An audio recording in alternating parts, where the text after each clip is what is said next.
ইউটিউবে teaser NFT সংক্রান্ত ভিডিওগুলোতে অনেকেই কমেন্ট করছে যে টিজার এনএফটি যে new brand Nova NFT launch করেছে সেখানে কি ইনভেস্ট করা সেফ হবে?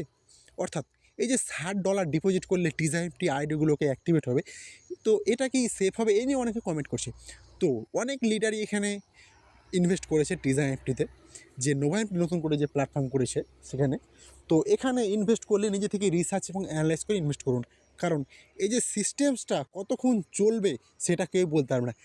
প্রথমত টিজার এনএফটি থেকে টিজার ফান্ড হয়েছে, এরপর নোভা এনএফটি হয়েছে, তো সিস্টেমটা কিন্তু আবারও অন্য কিছু হতে পারে এবং দেখা গেল যে আপনি ইনভেস্ট করার পর আপনি সেখান থেকে আর্নিং পাচ্ছেন কিন্তু উইথড্রল পাচ্ছেন না, এরকমও কত হতে পারে।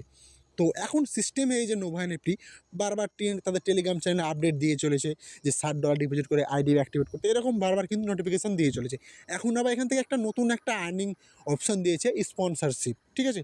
এরকম একটা আর্নিংয়ের অপশান দিয়েছে, যেখানে লেভেল 3 থেকে যারা 6 লেভেলে আছে তারা এখানে অংশগ্রহণ করতে পারবে, অর্থাৎ 1, 2 এসব লেভেলের যারা মেম্বার আছে তারা অংশগ্রহণ করতে পারবে না।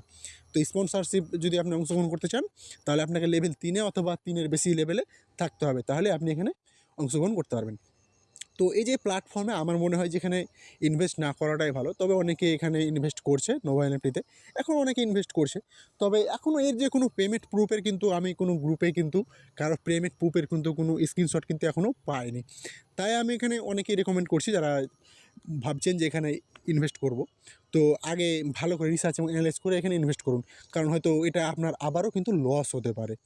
কারণ এখনও কিন্তু সেরকম কোনো পেমেন্ট প্রুফের স্ক্রিনশট কিন্তু অনেকে কিন্তু কেউ কিন্তু গ্রুপে শেয়ার করছে না।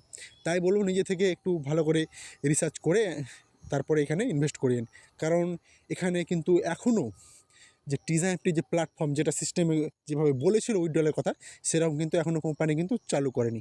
তাই এখানে কেউ এখন কিন্তু আর ইনভেস্ট করতে যেন না, কারণ এখানে কিন্তু আবার কিন্তু নতুন করে আবার হয়তো টিজার এনএফটি হয়তো যে নোভা এনএফটি করেছে সেখান থেকে হয়তো আবারও স্ক্যাম করতে পারে।